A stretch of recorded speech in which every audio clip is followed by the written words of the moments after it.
आज हम जो पढ़ने जा रहे हैं वो हम क्या पढ़ेंगे आज के क्लास में, हम पढ़ेंगे किसके बारे में, हमारे इम्यून सिस्टम के बारे में। ठीक है, इम्यून सिस्टम की अगर मैं यहाँ पे बात करती हूँ तो कि आपका जो इम्यून सिस्टम होता है ये आपका क्या करता है, डिफेंस मैकेनिज्म का काम करता है। किसका काम करता है, डिफेंस मैकेनिज्म का काम करता है। और ये डिफेंस मैकेनिज्म का काम कर रहा है, इसका मतलब इम्यून सिस्टम में हमारी इम्यूनिटी हेल्प करती है। ठीक है, ये जो डिफेंस का काम कर रहा है ये किसके लिए डिफेंस का काम कर रहा है, ये हमारे बॉडी के अंदर कोई भी पैथोजन अगर एंटर करता है, अब पैथोजन हमारा कोई भी हो सकता है, पैथोजन लाइक जैसे आपका बैक्टीरिया है, ठीक है, आपका वायरस है, और यहाँ पे जो है कोई भी अगर ऐसा इन्फेक्शन जैसे कि फंगाई है, पैरासाइट है, ठीक है, पैरासाइट है आपका, या फिर यहाँ पे अगर मैं और किसकी बात करती हूँ, टॉक्सिन्स है।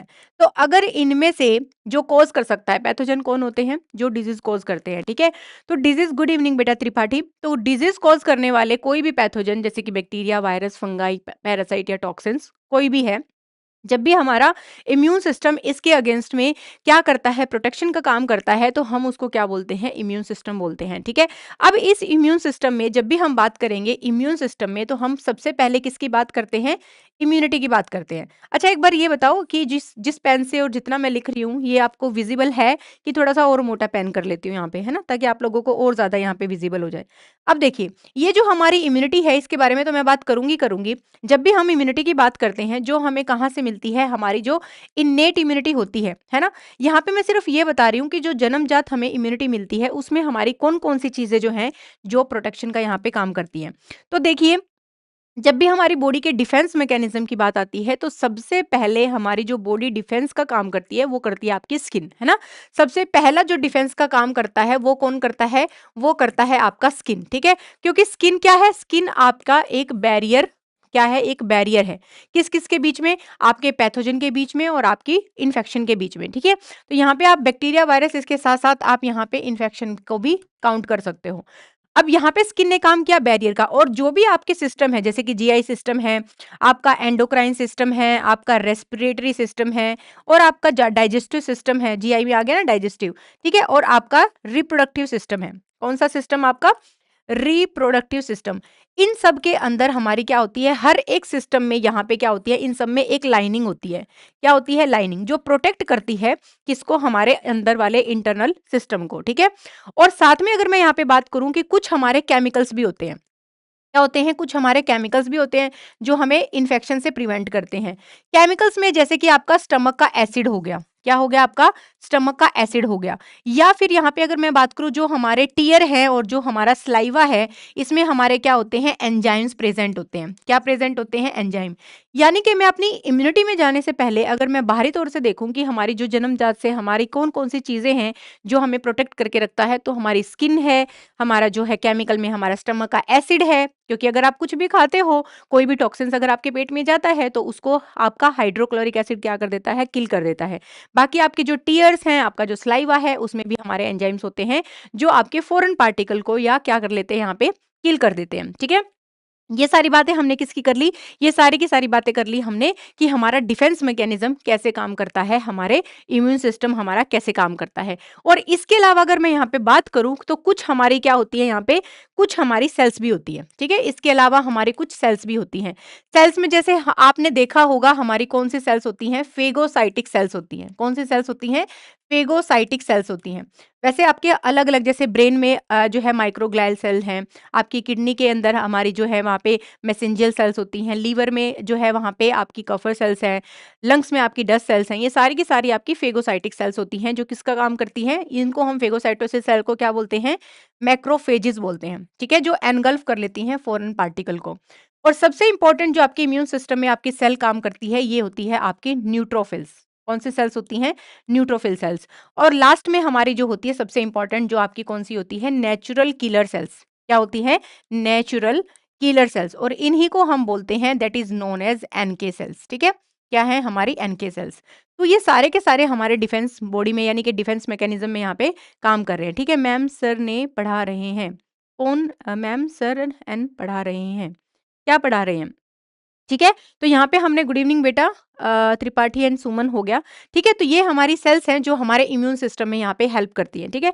तो हमने यहाँ पे ये देखा कि जो हमारा इम्यून सिस्टम है, हमारा जो इम्यून सिस्टम है, हमारा डिफेंस मैकेनिज्म का काम करता है, जो हमारे किसी भी पैथोजन को मारने में हेल्पफुल होता है। वो पैथोजन कोई भी हो सकता है।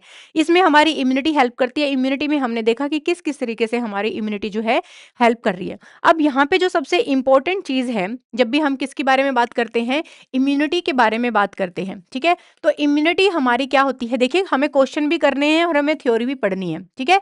लेकिन इम्पोर्टेंट जो चीज़ है यहाँ पे हमें सबसे पहले ये देखना है कि क्या चीज़ हमारी यहाँ पे सबसे इम्पोर्टेंट है। अगर मैं यहाँ पे इम्यूनिटी की बात करती हूँ, तो ये जो आपकी इम्यूनिटी होती है, ये आपकी एक होती है इनेट इम्यूनिटी और एक होती है आपकी एक्वायर्ड इम्यूनिटी, ठीक है? क्या होती है? Acquired immunity. इनेट इम्यूनिटी वो इम्यूनिटी होती है जो आपको बाय बर्थ मिलती है या फिर आपको जन्मजात मिलती है, ठीक है? अब हर इंसान की क्या होती है, हर रेस की, ठीक है, हर हर स्पीसीज की अपनी क्या होती है, एक अलग से इम्यूनिटी होती है, ठीक है? तो इनेट इम्यूनिटी क्या है, जो किसी जाति प्रजाति, जो किसी क्षेत्र की वजह से या जो कोई स्पीसीज की वजह से जो हमें इम्यूनिटी मिलती है, वो हमें जन्मजात से मिलती है। एक होती है आपकी एक्वायर्ड इम्यूनिटी, जिसको हमें क्या करना पड़ता है, जिसको हमें प्राप्त करना पड़ता है। क्या करना पड़ता है यहाँ पे? प्राप्त करना पड़ता है। अब हम इसको कैसे प्राप्त कर सकते हैं एक्वायर्ड इम्यूनिटी को? ये हम 2 तरीके से हम क्या कर सकते हैं यहाँ पे एक्वायर्ड कर सकते हैं। मतलब इम्यूनिटी को या तो मेरे अंदर पहले से इम्यूनिटी प्रेज़ेंट है, जैसे कि मेरे पेरेंट्स ने मुझे इम्यूनिटी दी है ना? वैसी इम्यूनिटी जो है वहाँ पे जो है मेरे को मिल गई मेरे पेरेंट्स से, गुड इवनिंग बेटा। तो और लेकिन जो ये एक्वायर्ड इम्यूनिटी है ये मुझे क्या करनी पड़ेगी? प्राप्त करनी पड़ेगी। अब ये एक्वायर्ड इम्यूनिटी आपकी 2 टाइप की होती है, जिसको हम बोलते हैं यहाँ पे एक्टिव इम्यूनिटी एंड दूसरी होती है आपकी पैसिव इम्यूनिटी। कैसी इम्यूनिटी? एक होती है आपकी एक्टिव इम्यूनिटी और एक होती है आपकी पैसिव इम्यूनिटी। अब देखो, जो आपकी एक्टिव इम्यूनिटी होती है ना, इसमें आपका इम्यून सिस्टम पार्टिसिपेट करता है। इसमें क्या करता है? हमारा जो इम्यून सिस्टम है ना, इम्यून सिस्टम जो है वो एक्टिवली पार्टिसिपेट करता है। क्या करता है यहाँ पे? एक्टिवली पार्टिसिपेट करेगा, ठीक है? क्या करेगा यहाँ पे? एक्टिवली पार्टिसिपेट करता है, ठीक है? तो जब भी हमारी बॉडी के अंदर कोई एंटीजन, यहाँ पे हम क्या लिखते हैं? जब भी हमारी बॉडी के अंदर कोई भी एंटीजन क्या करेगा? हमारी बॉडी में एंटर करता है, ठीक है? अब ये एंटीजन आपका कोई भी फॉरेन पार्टिकल हो सकता है, वो डस्ट हो सकती है, वो कोई बैक्टीरिया हो सकता है, जय श्री कृष्णा बेटा। वो कोई डस्ट हो सकता है या फिर वो कोई बैक्टीरिया हो सकता है, कोई वायरस हो सकता है, फंगस हो सकता है, पैरासाइट हो सकता है, कोई टॉक्सिन हो सकता है। कोई भी एंटीजन अब जब आपकी बॉडी के अंदर एंटर करेगा, तो आपका इम्यून सिस्टम क्या करता है? उसके प्रति रिस्पॉन्स करता है। तो यहाँ पे इसको हम बोलते हैं, जब भी आपका इम्यून सिस्टम किसी एंटीजन के प्रति रिएक्शन कर रहा है, रिस्पॉन्स कर रहा है, तो उसको हम बोलते हैं एक्टिव इम्यूनिटी। मतलब मेरी बॉडी यहाँ पे काम कर रही है, मेरा इम्यून सिस्टम यहाँ पे काम कर रहा है, तो इसका मतलब वो क्या है? आपकी एक्टिव इम्यूनिटी। लेकिन यहाँ पे पैसिव इम्यूनिटी के अंदर, आपकी पैसिव एक्वायर्ड इम्यूनिटी के अंदर बॉडी को कोई भी काम नहीं करना पड़ता, इसीलिए यहाँ पे आपका जो इम्यून सिस्टम है कैन नॉट पार्टिसिपेट, है ना? कैन नॉट पार्टिसिपेट, वहाँ पे आपका इम्यून सिस्टम पार्टिसिपेट नहीं करेगा, क्योंकि हम वहाँ पे डायरेक्टली क्या कर रहे हैं? एंटीबॉडी जो है डाल रहे हैं, ठीक है? तो यहाँ पे भी हमारा जो एक्टिव इम्यूनिटी है और हमारा जो पैसिव इम्यूनिटी है, एक्वायर्ड इम्यूनिटी की मैं यहाँ पे बात कर रही हूँ, तो इसमें भी, इसके अंदर भी जो आपका क्या है यहाँ पे एक्टिव और पैसिव है ना? जो ये आपका एक्टिव इम्यूनिटी है और जो आपका ये पैसिव इम्यूनिटी है, ये जो आपका पैसिव इम्यूनिटी है, ये भी आपकी क्या होती है फिर फर्दर 2 में हम इसको क्या कर लेते हैं? डिवाइड कर लेते हैं, ठीक है? इसमें भी आपके 2 टाइप की इम्यूनिटी आती है, जिसमें आपकी कौन-सी आती है? एक होती है आपकी नेचुरल और एक होती है आपकी आर्टिफिशियल, ठीक है? एक होती है आपकी आर्टिफिशियल। एक्टिव का मतलब क्या हुआ कि कोई एंटीजन बॉडी में गया और हमारे जो है इम्यून सिस्टम ने क्या किया? वहाँ पे रिस्पॉन्स किया, पार्टिसिपेट किया। तो उसमें भी आपका एक नेचुरल इम्यूनिटी आता है और एक आपका आर्टिफिशियल इम्यूनिटी यहाँ पे आता है। नेचुरल इम्यूनिटी हमारी कौन-सी इम्यूनिटी होती है? नेचुरल इम्यूनिटी होती है जब कोई एंटीजन हमारी बॉडी में एंटर करेगा और वो एंटीजन बॉडी में एंटर करने के बाद हमारा इम्यून सिस्टम वहाँ पे क्या करता है? रिस्पॉन्स करता है। उसको हम बोलते हैं एंटीजन। क्या बोलते हैं हम उसको? एंटीजन, ठीक है? तो अपने हमारी हमारे शरीर ने क्या किया? कोई भी एंटीजन जो बॉडी में एंटर किया, हमारे इम्यून सिस्टम ने उसके अगेंस्ट में खुद ही एंटीबॉडी बना ली। That is known as natural active immunity, acquired immunity, ठीक है? इसको हम बोलेंगे नेचुरल एक्टिव एक्वायर्ड इम्यूनिटी। फिर आता है हमारा आर्टिफिशियल इम्यूनिटी। कौन-सा इम्यूनिटी आता है फिर हमारा? Artificial immunity. आर्टिफिशियल इम्यूनिटी के अंदर हमारा क्या होता है? जितने भी टाइप की, है ना? यहाँ पे हम लिख सकते हैं ऑल टाइप ऑफ, यहाँ पे हम लिख सकते हैं all type of natural infection, ठीक है? All type of natural infection, जितने भी हमारे ऑल टाइप के नेचुरल इन्फेक्शन होते हैं हमें, जैसे कि आप मान लो आप हेल्दी हो, आप किसी भीड़-भाड़ एरिया में गए, वहाँ पे आप जाके जो है मीज़ल्स जो है वो ले आए, तो मीज़ल्स आपकी बॉडी में चला गया, एंटीजन गया, तो वहाँ पे आपको जो इन्फेक्शन होगा और उस इन्फेक्शन के बाद जो आपकी बॉडी उसके अगेंस्ट में एंटीबॉडी बनाएगी, उसको हम क्या बोलेंगे? उसको हम बोलते हैं नेचुरल एक्टिव, ठीक है? उसको हम बोलेंगे नेचुरल एक्टिव। जितने भी टाइप के इन्फेक्शन हमें होते हैं और इन्फेक्शन होने के बाद जो हमारी बॉडी एंटीबॉडी बनाती है, वो सारे के सारे नेचुरल में आते हैं। फिर बात करते हैं आर्टिफिशियल की। आर्टिफिशियल के अंदर हमारी ऑल टाइप की, जब भी हम क्या करते हैं यहाँ पे, ऑल टाइप की वैक्सीनेशन, मतलब हमने यहाँ पे क्या किया, हमने यहाँ पे पैसिवली एंटीजन डाला है। तो हम जितनी भी टाइप की, जैसे कि फॉर एग्जांपल आपका बीसीजी है, बैसिलस कैलमेट ग्यूरिन है। मैंने आपको बीसीजी वैक्सीन दी और बीसीजी वैक्सीन देने के बाद मैंने आपको क्या दे दिया, वहाँ पे एंटीजन आपकी बॉडी में डाल दिया। अब यहाँ से कहीं से आया नहीं है, नेचुरल का मतलब ये नहीं, नेचुरल का मतलब ये है जो खुद ही आया है हमारी बॉडी के अंदर। लेकिन यहाँ पे आर्टिफिशियल का मतलब क्या है, आपने बना के कोई एंटीजन आपने बॉडी में डाला है। उसके बाद जो आपके इम्यून सिस्टम ने उसके प्रति रिस्पॉन्स किया है, एंटीबॉडी बनाई है, वो हमारा किस में आता है, आर्टिफिशियल में आता है। तो जितनी भी वैक्सीनेशन हमारे यहाँ पे, सर एएनएम क्लास नहीं ले रहे हैं, ज्योति बेटा एएनएम की क्लास ले लेंगे सर, टेंशन मत लो, ठीक है। तो हमारे यहाँ पे जितने भी टाइप के वैक्सीनेशन हम लगाते हैं, जितने भी टाइप की इम्यूनाइजेशन हम यहाँ पे करते हैं, वो सारा का सारा हमारा किस में आता है, आर्टिफिशियल के अंदर आता है, ठीक है। फिर आता है हमारा पैसिव। पैसिव में हमने क्या बात की, पैसिव में हम यहाँ पे डायरेक्ट एंटीबॉडी को डालते हैं, ठीक है। और एंटीबॉडी क्या होती है, एंटीबॉडी होती हैं जो भी हमारा, या जो हमारी एंटीबॉडी होती है वो रिस्पॉन्स करती है अगेंस्ट एंटीजन के, उसको हम बोलते हैं एंटीबॉडी, ठीक है। तो response against antigen is known as antibody. तो यहाँ पे जो भी हम एंटीबॉडी है, और हमेशा ध्यान रखना एंटीबॉडी हमेशा कहाँ पे मिलेगी, आपके ब्लड की प्लाज्मा में मिलती है, ठीक है। तो जो हमारा ब्लड है और ब्लड में जो हमारा प्लाज्मा है, प्लाज्मा के अंदर हमारी क्या होती है, एंटीबॉडी यहाँ पे प्रेजेंट होती है, ठीक है, समझ में आ गया। चलिए, अब ये जो हमारा पैसिव है, पैसिव के अंदर भी हमारा दो टाइप की होती है, ये भी हमारी दो टाइप की होती है, जिसमें हमारा नेचुरल भी आएगा और जिसमें हमारा आर्टिफिशियल भी आएगा, ठीक है। अब नेचुरल के अंदर अगर मैं बात करती हूँ, लेकिन पैसिवली है, ठीक है। नेचुरल में हम बात करते हैं तो इसमें हमारा क्या आता है, आईजीजी और आईजीए, आईजीए और आईजीजी, ठीक है। ये दोनों के दोनों जो एंटीबॉडी होती है, ये कहाँ से मिलती है, मदर से बच्चे में मिलती है। किसमें जाती है, मदर से बच्चे में, फीटस में। तो इसलिए हम इसको बोलते हैं कि ये कौन सी एंटीबॉडी है, नेचुरल पैसिव इम्यूनिटी है, ठीक है। नेचुरल पैसिव जो है एंटीबॉडी यहाँ पे है। आर्टिफिशियल की अगर मैं यहाँ पे बात करूंगी, तो आर्टिफिशियल में हम कौन से, यानी कि जो हमारे इम्यूनोग्लोबिन है, ठीक है, क्या है हमारे इम्यूनोग्लोबिन। तो इम्यूनोग्लोबिन को ही हम, यानी कि एंटीबॉडी को ही हम क्या बोलते हैं, इम्यूनोग्लोबिन बोलते हैं। तो हम यहाँ पे अगर बने बनाए इम्यूनोग्लोबिन जो है डायरेक्ट डाल देते हैं, तो हम उसको बोलते हैं आर्टिफिशियल, ठीक है। जैसे कि अगर मैं यहाँ पे बात करूँ, जैसे कि टेटनस टॉक्सॉइड है, क्या है यहाँ पे, टेटनस टॉक्सॉइड है, ठीक है, टेटनस टॉक्सॉइड है। या फिर हम यहाँ पे रेबीज के लिए क्या डाल देते हैं, रेबीज के लिए हम क्या डाल देते हैं, इम्यूनोग्लोबिन डाल देते हैं।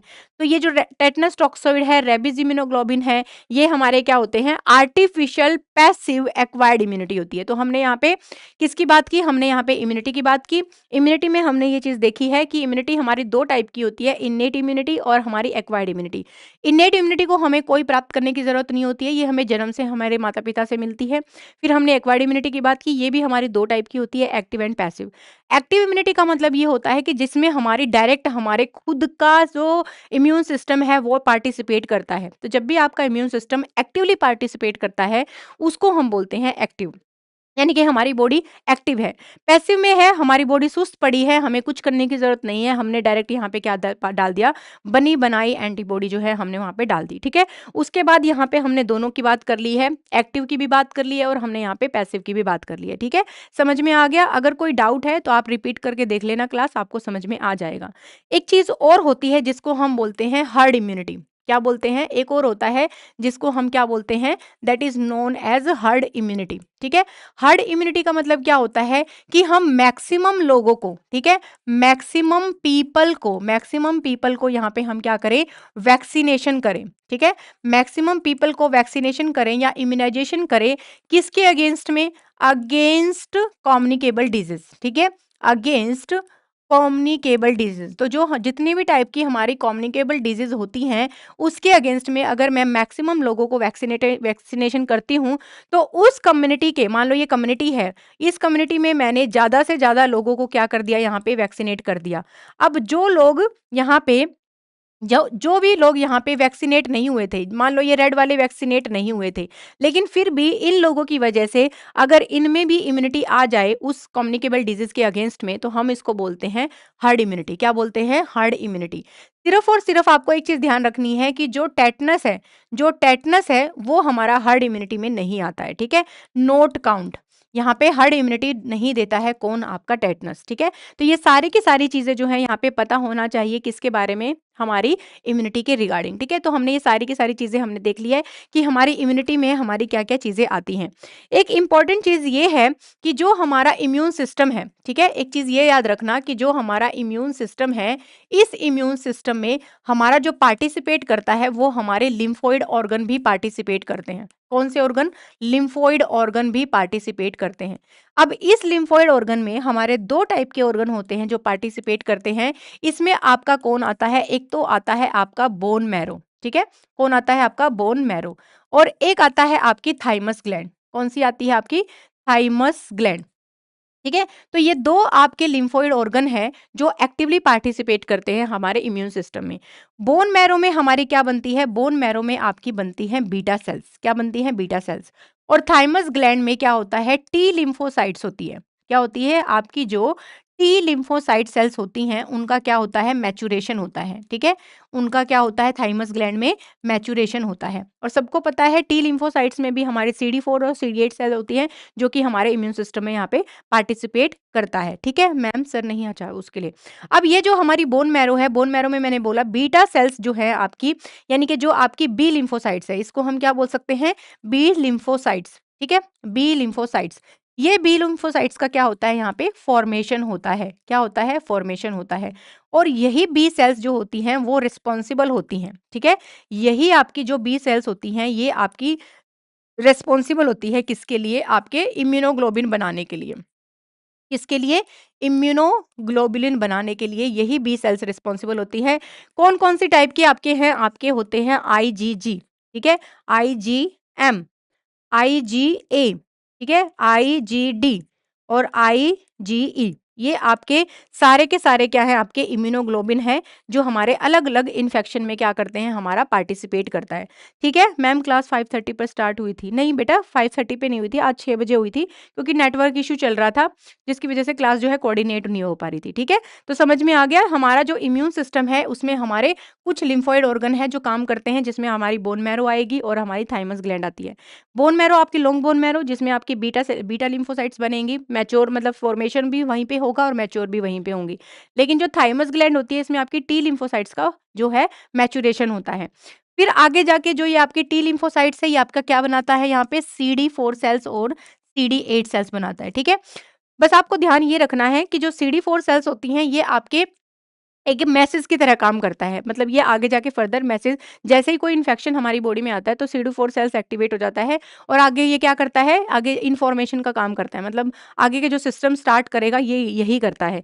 और जो CD4 सेल्स होता है ये एक्चुअली किलर सेल्स होती है। ये आपके फॉरेन पार्टिकल को या इम्यून सिस्टम में जो भी एंटीजन घुसा है, CD4 सेल एक्चुअल में उसको मारने का काम करता है, ठीक है। तो ये सारी चीज़ें थी हमारे इम्यून सिस्टम के बारे में। और इम्यून सिस्टम में मैं आपको एक चीज़ और बता दूँ कि ये जो आपको इमेज दिख रही है ना इम्यून सिस्टम की, इसमें हमारे इम्यून सिस्टम में हमारा लिम्फ और लिम्फेटिक सिस्टम भी काम आता है, ठीक है। स्पेशली आपकी जो भी लिम्फ नोड्स है, लिम्फेटिक वेसल्स है, आपकी बोन मैरो है जो मैंने आपको अभी बताया, आपका स्प्लीन है, पेयर पैचेज है, स्मॉल इंटेस्टाइन है, ठीक है। और जो है आपका जितने भी आपकी थाइमस ग्लैंड है, टॉन्सिल्स है और एडिनोइड्स हैं, ये सारे के सारे हमारे किसमें पार्टिसिपेट करता है? हमारे इम्यून सिस्टम में पार्टिसिपेट कर रहा है। अगर इमेज क्लियर नहीं है तो एक बार दिखा देती हूँ, इमेज आपको यहाँ पे समझ में आ जाएगी, ठीक है। तो हमने यहाँ पे बात कर ली है किसकी? हमारे किसकी बात की है हमने यहाँ पे? इम्यून सिस्टम की यहाँ पे बात कर ली है, ठीक है। इमेज क्लियर हो गई होगी शायद यहाँ पे कि जो है हमारे इम्यून सिस्टम में कौन-कौन सी चीज़ें जो है यहाँ पे पार्टिसिपेट करता है। चलिए, क्वेश्चन पे चलते हैं। देखिए आज का जो पहला क्वेश्चन है वो हमारा क्या है? पहला क्वेश्चन है कि इमीडिएट ट्रीटमेंट ऑफ एनाफाइलेक्सिस किसका? इमीडिएट। अब जो क्वेश्चंस हम यहाँ पे करेंगे वो हम सारे के सारे करेंगे क्वेश्चन हमारे इम्यून सिस्टम से रिलेटेड, ठीक है। तो हमने यहाँ पे देखा कि इमीडिएट ट्रीटमेंट पूछ रहा है। बताइए अगर एनाफाइलेक्सिस किसी को हो गया है तो यहाँ पे इमीडिएट ट्रीटमेंट आप क्या करोगे? ADR दोगे उसको, बेंजाइल पेनिसिलिन दोगे, हाइड्रोकोर्टिसोन दोगे या फिर हम एट्रोपिन सल्फेट देते हैं? इन सारी ड्रग में सबसे इंपॉर्टेंट ड्रग आपकी एडीआर है और आपका एट्रोपिन है, ठीक है। तो अगर किसी को एनाफाइलेक्सिस हुआ है, चलिए जब तक आप आंसर दीजिए तब तक मैं आपको बता दूं कि व्हाट इज एनाफाइलेक्सिस। देखिए, जो आपका एनाफाइलेक्सिस होता है ना, एनाफाइलेक्सिस क्या होता है?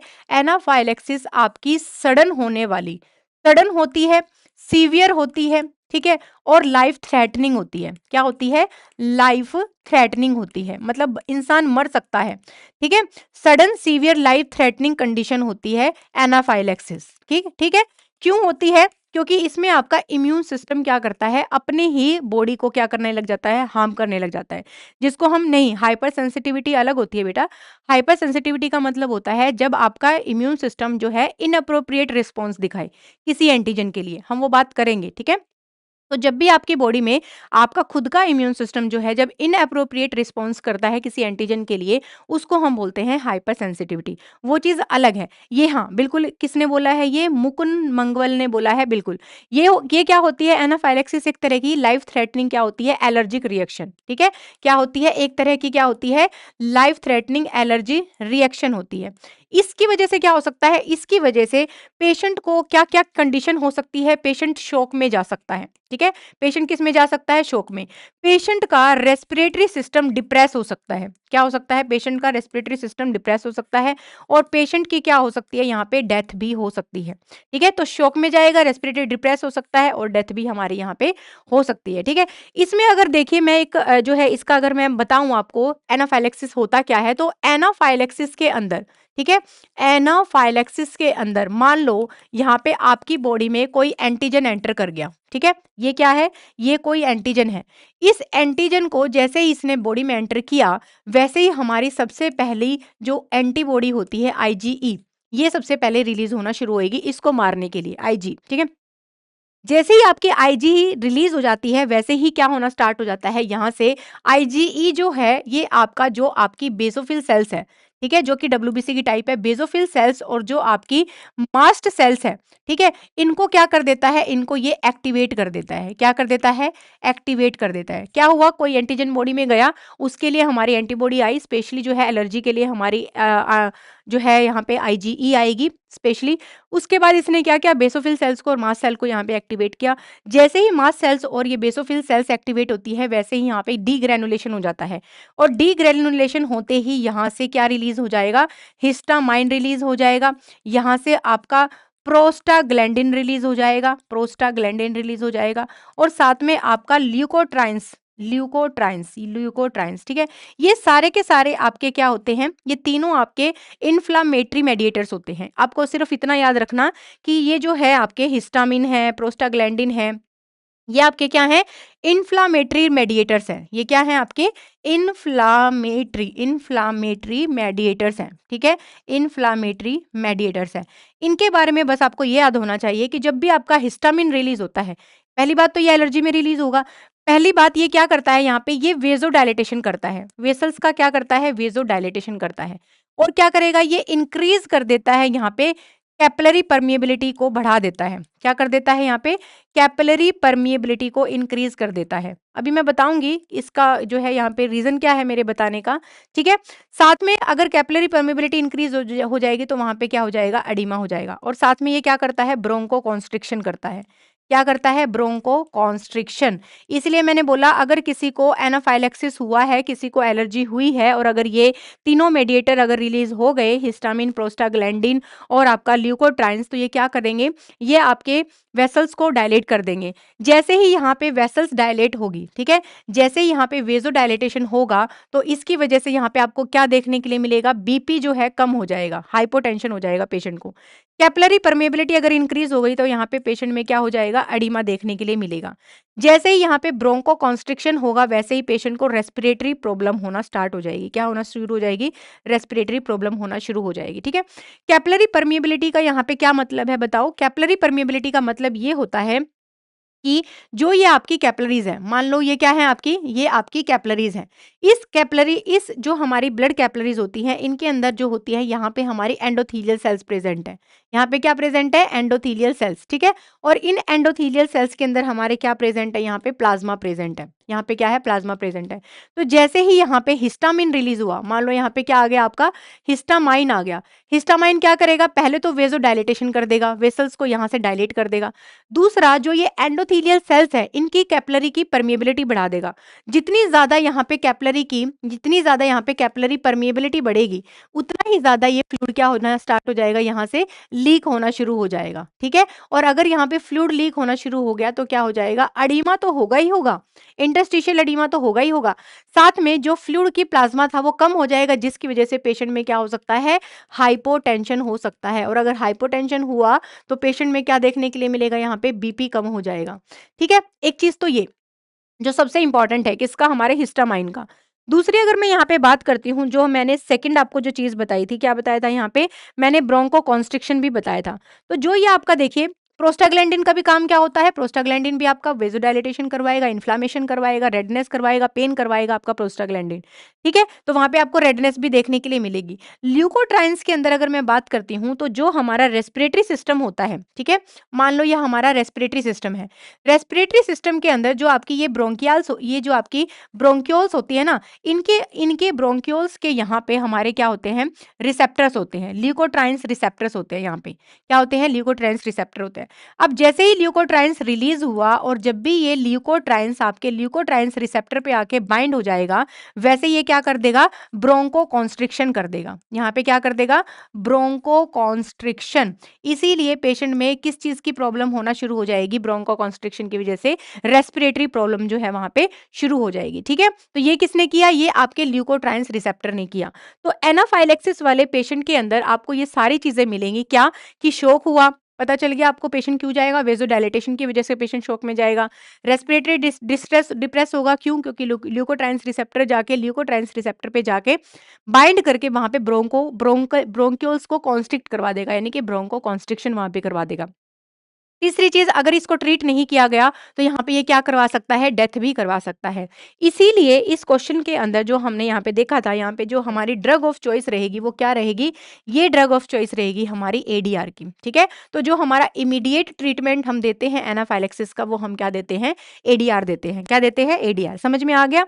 तो adrenaline is a drug of choice for anaphylaxis. अब ये देखिए, हमारा जो एडीआर है वो क्या करेगा। एडीआर की अगर मैं यहाँ पे बात करती हूँ, एडीआर एड्रेनलिन हम जिसको बोलते हैं, ये एडीआर आपके जितने भी एड्रेनर्जिक रिसेप्टर्स होते हैं, है ना, हमारी बॉडी में क्या होते हैं, कुछ हमारे एड्रेनर्जिक रिसेप्टर्स होते हैं। अच्छा, आपने सुना है एड्रेनर्जिक और हमारे जो है मस्क्रेनिक रिसेप्टर, जिसके हम बात करते हैं कोलिनर्जिक रिसेप्टर, है ना। दो टाइप के रिसेप्टर होते हैं, मैं आपको बता देती हूँ। एक होता है एड्रेनर्जिक रिसेप्टर और दूसरा होता है आपका कोलिनर्जिक रिसेप्टर। जहां पे भी आपकी बॉडी में कोलिनर्जिक रिसेप्टर्स हैं, वो काम करते हैं act as a parasympathetic nervous system. ठीक है, ये चीज आप ध्यान रखना, जहां जहां पे भी आपके कोलिनर्जिक रिसेप्टर हैं, वो सारे के सारे रिसेप्टर काम करते हैं पैरासिम्पैथेटिक नर्वस सिस्टम की तरह। लेकिन अगर मैं बात करती हूँ एड्रेनर्जिक रिसेप्टर की, तो ये काम करते हैं आपके act as a sympathetic nervous system. किसकी तरह काम करते हैं, सिम्पैथेटिक नर्वस सिस्टम की तरह यहाँ पे काम करते हैं। ठीक है, अब इंपॉर्टेंट क्या है, ये तो मैंने आपको बता दिया। ठीक है, ये तो मैंने आपको बता दिया कि आपका जो है कोलिनर्जिक कैसे काम करेगा और आपका एड्रेनर्जिक रिसेप्टर कैसे काम करेगा। अब देखो, इंपॉर्टेंट क्या है चीज यहाँ पे समझने के लिए, इंपॉर्टेंट यहाँ पे बेटा ये है कि जो आपके एड्रेनर्जिक रिसेप्टर होते हैं, ठीक है, जो आपके एड्रेनर्जिक रिसेप्टर होते हैं, ये कौन कौन से रिसेप्टर होते हैं, देखिए ये मैं आपको बता देती हूँ एक बार। एड्रेनर्जिक रिसेप्टर में हमारा आता है, एक तो होता है आपका अल्फा रिसेप्टर। क्या होता है आपका, अल्फा रिसेप्टर। ठीक है, और दूसरा होता है आपका बीटा रिसेप्टर। कौन सा रिसेप्टर होता है, बीटा। ये दोनों रिसेप्टर आपका सिम्पैथेटिक नर्वस सिस्टम की तरह यहाँ पे काम करते हैं। ठीक है, तो यहाँ पे अल्फा रिसेप्टर के अंदर भी हमारे दो टाइप के रिसेप्टर पाए जाते हैं, जिसमें आता है आपका अल्फा 1 रिसेप्टर और एक आता है आपका अल्फा 2 रिसेप्टर। और बीटा रिसेप्टर की अगर मैं यहाँ पे बात करती हूँ, तो बीटा रिसेप्टर में आपके तीन टाइप के रिसेप्टर होते हैं जो इंपॉर्टेंट है, जैसे कि beta 1 receptor, beta 2 receptor and beta 3 receptor. मैं आपको एडीआर का फंक्शन बता रही हूँ यहाँ पे कि एडीआर काम कैसे करेगा एनाफाइलेक्सिस के अंदर। ठीक है, अब यहाँ पे जो है अल्फा 1 रिसेप्टर जब भी काम करता है, तो यहाँ पे अल्फा 1 कहाँ पे होता है, आपके ब्लड वेसल्स पे होता है। जितने भी आपकी बॉडी के अंदर ब्लड वेसल्स है ना, वहां पे ये प्रेजेंट होता है। अल्फा 2 रिसेप्टर की हम बात करेंगे, बीटा 1 रिसेप्टर कहाँ पे होता है, हार्ट पे होता है। ठीक है, बीटा 1 रिसेप्टर कहाँ होगा, हार्ट पे होगा। बीटा 2 रिसेप्टर कहाँ पे होता है, स्मूथ मसल्स पे होता है। कहाँ पे होता है, स्मूथ स्मूथ मसल्स पे होता है बीटा रिसेप्टर्स, ठीक है? और जो आपका बीटा 3 रिसेप्टर होता है, ये होता है आपका एडिपोज टिश्यू में। कहाँ पे होता है? एडिपोज टिश्यू के अंदर होता है, ठीक है? कहाँ होता है? एडिपोज टिश्यू के अंदर। अब देखो, ये जो हमारा कौन-सा रिसेप्टर की बात कर रही हूँ मैं? अल्फा अल्फा 1 रिसेप्टर की बात कर रही हूँ, जो कि हमारे ब्लड वेसल्स में होता है। जब भी ये अल्फा 1 रिसेप्टर एक्टिवेट होता है, तो यहाँ पे क्या करवाता है ये? वेज़ो कॉन्स्ट्रिक्शन करवाएगा। क्या करवाएगा? वेज़ो कॉन्स्ट्रिक्शन करवाता है, ठीक है? वेज़ो कॉन्स्ट्रिक्शन करवाएगा। जब भी आपका अल्फा 2 रिसेप्टर एक्टिवेट होता है, तो ये हमारा क्या करता है? ये हमारे जो हमारी सिम्पैथेटिक नर्वस सिस्टम है, जो जो हमारा सिम्पैथेटिक नर्वस सिस्टम काम करता है, उसकी चेन को ब्रेक कर देगा। तो यहाँ पे हम लिख सकते हैं, ये क्या करता है? Break the chain of sympathetic nervous system. यानी कि ये अगर एक्टिवेट हुआ, तो आपका जो नर्वस सिस्टम है, वो पैरासिम्पैथेटिक नर्वस सिस्टम की तरह यहाँ पे काम करेगा। बीटा 1 रिसेप्टर आपके हार्ट में होता है। हार्ट में जब भी एक्टिवेट होता है, तो ये हार्ट रेट को क्या कर देगा? यहाँ पे इंक्रीज कर देगा, ठीक है? और बीटा 2 स्मूथ मसल्स में होता है। ये आपके यूट्रस के अंदर अंदर अगर स्टिमुलेट हुआ, तो यहाँ पे यूट्राइन कॉन्ट्रैक्शन नहीं होने देगा। और किस तरीके का काम करेगा? एज अ टोकोलाइटिक एजेंट की तरह काम करेगा। किसकी तरह काम करेगा? टोकोलाइटिक। इसलिए आपने पढ़ा होगा कि जो आपकी जितनी भी आपकी बीटा 2 एगोनिस्ट ड्रग होती हैं, बीटा 2 एगोनिस्ट ड्रग या फिर आपकी जो कैल्शियम चैनल ब्लॉकर ड्रग होती हैं, ठीक है? ये दोनों की दोनों ड्रग किसका काम करती हैं? टोकोलाइटिक का काम करती हैं, ठीक है? किसका काम करती हैं? टोकोलाइटिक का काम करती हैं। बीटा 2 एगोनिस्ट और आपका कैल्शियम चैनल ब्लॉकर, ठीक है? समझ में आ गया? अब यहाँ पे हमारा रेस्पिरेटरी सिस्टम के अंदर भी होता है ये। रेस्पिरेटरी सिस्टम में क्या करता है? ब्रोंकोडायलेशन का काम करता है। किसका काम करता है?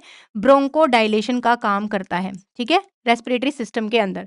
यूट्रस में हमने देख लिया, हमने किस में देख लिया? और हमने देख लिया रेस्पिरेटरी सिस्टम के अंदर हमने देख लिया, और हमारा कहाँ पे होता है ये? और हमारा ब्लड वेसल्स पे होता है, ठीक है? ब्लड वेसल्स पे। तो ब्लड वेसल्स को भी ये रिलैक्स कर देता है और बीपी को क्या कर देता है? कम कर देता है। अब देखो, अब मैं बता रही हूँ एडीआर की कहानी। एडीआर क्या काम करता है? तो सबसे इंपॉर्टेंट है एडीआर। तो जो आपका एडीआर होता है, एडीआर जो होता है, एड्रेनलिन एड्रेनलिन जो होता है, ये आपका अल्फा 1 पे भी काम करेगा, अल्फा 2 पे भी काम करेगा, ये आपका बीटा 1 पे भी काम करेगा, ये आपका बीटा 2 पे भी काम करेगा, और ये आपका बीटा 3 पे भी काम करता है, ठीक है? तो एडीआर आपका सारे के सारे रिसेप्टर पे काम करता है, ये आपको यहाँ पे पता होना चाहिए। लेकिन जो आपका नोर एडीआर होता है ना, नोर एड्रेनलिन, जो आपका नोर एडीआर होता है, ये आपका एक्सेप्ट बीटा 2, किसको छोड़ के? एक्सेप्ट बीटा 2 को छोड़ के ये सब पे काम करेगा। कौन? आपका नोरेडियार। अब यहाँ पे हमने बात की कि एनाफाइलेक्टिक हो गया, किसी पेशेंट का बीपी कम हो गया, तो हमें बीपी को बढ़ाना है। हार्ट रेट कम हो गई है, तो हमें हार्ट रेट को भी यहाँ पे इंक्रीज करना है। तो ये क्या करता है? ये आपका पहला तो अगर ये अल्फा 1 पे काम करेगा, तो ये ब्लड वेसल्स को क्या करवाएगा? वेज़ो कॉन्स्ट्रिक्शन करवाएगा, जिससे पेशेंट का बीपी वापस से क्या हो जाएगा? इंक्रीज़ हो जाएगा। दूसरा, ये सिम्पैथेटिक नर्वस सिस्टम की चेन को ब्रेक करेगा। वहाँ पे जो हार्ट रेट वगैरह बढ़ी होगी, उसको वो क्या करेगा? डाउन लाने की कोशिश करेगा। दू तीसरा, यहाँ पे बीटा 1 पे काम करके ये वापस से क्या करेगा? एडीआर हार्ट रेट को इंक्रीज़ करने का स्टार्ट कर देगा, ठीक है? जब भी हम एट्रोपिन और एडीआर की बात करते हैं ना, तो यहाँ पे एडीआर जो है, वहाँ पे क्या किस मेनली एडीआर हम किसके लिए देते हैं? ब्लड प्रेशर को बढ़ाने के लिए, ठीक है? लेकिन जब भी हम एट्रोपिन सल्फेट की बात करते हैं, तो एट्रोपिन हम हमेशा हार्ट रेट को इंक्रीज करने के लिए हम यहाँ पे देते हैं, ठीक है? बाकी यहाँ पे हमें बीटा 2 बीटा 3 से इतना ज़्यादा जो है काम नहीं लेना है, बस हमें इतना पता होना चाहिए कि एडीआर आपके सारे के सारे रिसेप्टर पे काम करेगा, ठीक है? तो एनाफाइलेक्टिक रिएक्शन में जो-जो उसकी रिएक्शन हुई थी, उसको ये क्या कर देगा? वहाँ पे एडीआर उसको रिवर्स कर देगा, ठीक है? समझ में आ गया? ओके, चलें नेक्स्ट चलें। तो ये सारी की सारी कहानी थी हमारी किसकी? हमारे एडीआर की, ठीक है? जो हमारा फर्स्ट लाइन ट्रीटमेंट होता है एडीआर का, अगर इसकी डोज़ की बात करती हूँ, तो ये डोज़ होती है इसकी 0.3 से 0.5 एमजी। तो यहाँ पे डोज़ भी याद रख लेना, एडीआर की जो डोज़ देते हैं, वो हम देते हैं 0.3 से 0.5 एमजी, ठीक है? किसके अंदर? हमारे एडल्ट के अंदर दे सकते हैं, और इसको हम रिपीट कर सकते हैं हर 3 से 5 मिनट के अंदर, ठीक है? 5 से 15 मिनट में। बच्चे के अंदर 0.01 एमएल, अगर बच्चे की बात करते हैं, तो 0.01 एमएल पर केजी के हिसाब से हम क्या दे सकते हैं? वहाँ पे एडीआर हम दे सकते हैं, ठीक है? तो ये सारी की सारी चीज़ें थी हमारी किसके बारे में? हमारे एडीआर के बारे में, जो हमने यहाँ पे देख लिया है। चलिए, इमेज जो है यहाँ पे, इमेज मैं देख लेती हूँ एक बार, इमेज है कि नहीं है एडीआर की हमारे पास। देखिए, ये वाली जो इमेज आपको दिखा दिखा रही हूँ मैं, ये इसमें आपकी एडीआर की इमेज है। ये जो एड्रेनालिन का इंजेक्शन आता है, ये हमारा कितने एमएल का आता है? एक ये 10 एम्पुल है, 1 एमएल का इंजेक्शन आता है और उस 1 एमएल में आपका 1 एमजी होता है। कितना एमजी होता है? 1 एमजी होता है, ठीक है? एड्रेनालिन। और ये आपका एट्रोपिन सल्फेट है। एट्रोपिन सल्फेट आपका यूनिवर्सल एंटी कोलिनर्जिक होता है। क्या होता है? यूनिवर्सल एंटी कोलिनर्जिक, है ना? कोलिनर्जिक का मतलब क्या होता है? कोलिनर्जिक का मतलब होता है जो सिस्टम हमारा पैरासिम्पैथेटिक नर्वस सिस्टम की तरह यहाँ पे काम करता है, उसको हम बोलते हैं कोलिनर्जिक, ठीक है? तो एट्रोपिन सल्फेट की जो हमारी गाइडलाइन है, एट्रोपिन के बारे में मैं आपसे बाद में बात करूँगी क्योंकि लंबा हो जाएगा टॉपिक। तो यहाँ पे जो है इनिशियल डोज़ जो होती है 1 एमजी बोलस होती है। बस इतना याद ध्यान रखना कि ये आपकी हार्ट रेट को इंक्रीज़ करता है, ठीक है? Atropine sulphate. दूसरा, हम हमेशा एट्रोपिन को किस तरीके से यूज़ करते हैं? प्री एनेस्थेटिक ड्रग की तरह काम करता है ये। किसकी तरह करता है? Pre anaesthetic drug. क्यों? क्योंकि ये यानी कि सर्जरी से पहले ये क्या करता है? रिड्यूस करता है स्लाइवेशन को। किसको? रिड्यूस करेगा ये? रिड्यूस स्लाइवेशन, सलाइवा नहीं आने देगा, ठीक है? और एक एक चीज़ ये होती है, एक तो इसने क्या किया? हार्ट रेट को ज़्यादा कर दिया। एक हमने क्या यूज़ किया? प्री एनेस्थेटिक ड्रग की तरह काम किया। तीसरा इसका काम होता है, ये क्या करता है? जब भी हम आई में देते हैं, आई में ड्रॉप डालते हैं, तो ये किसका काम करता है? माइड्रेसिस का काम करता है, यानी कि प्यूपिल को ये क्या कर देता है? डायलेट कर देता है, ठीक है? तो ये सारे काम हैं हमारे एट्रोपिन सल्फेट के, यानी कि जो एट्रोपिन सल्फेट है, वो आपका किसका काम करता है? Anti cholinergic. कोलिनर्जिक सिस्टम क्या होता है? कोलिनर्जिक सिस्टम होता है जो भी सिस्टम हमारी बॉडी में पैरासिम्पैथेटिक नर्वस सिस्टम की तरह काम करता है, उसके अगेंस्ट में हमारा कौन काम करता है? हमारा एट्रोपिन सल्फेट काम करता है। तो इनिशियल डोज इसकी 1 एमजी की बोलस की होती है। इसको रिपीट कर सकते हैं हर 3 से 5 मिनट में। और मैक्सिमम डोज जो है एट्रोपिन सल्फेट की, वो हम कितनी दे सकते हैं? 3 एमजी इसकी डोज दे सकते हैं, ठीक है? तो हम स्लो देते हैं क्योंकि ये क्या कर सकता है? हमारा ब्रेडिकार्डिया को ट्रीट करने के लिए हम देते हैं इसको, ठीक है? किसको ट्रीट करने के लिए देते हैं? ब्रेडिकार्डिया को ट्रीट करने के लिए देते हैं, स्लो हार्ट रेट को ट्रीट करने के लिए हम यहाँ पे देते हैं, ठीक है? क्योंकि ये क्या करता है? ये पैरासिम्पैथेटिक नर्वस सिस्टम को क्या कर देता है? वहाँ पे ब्लॉक कर देता है, ठीक है?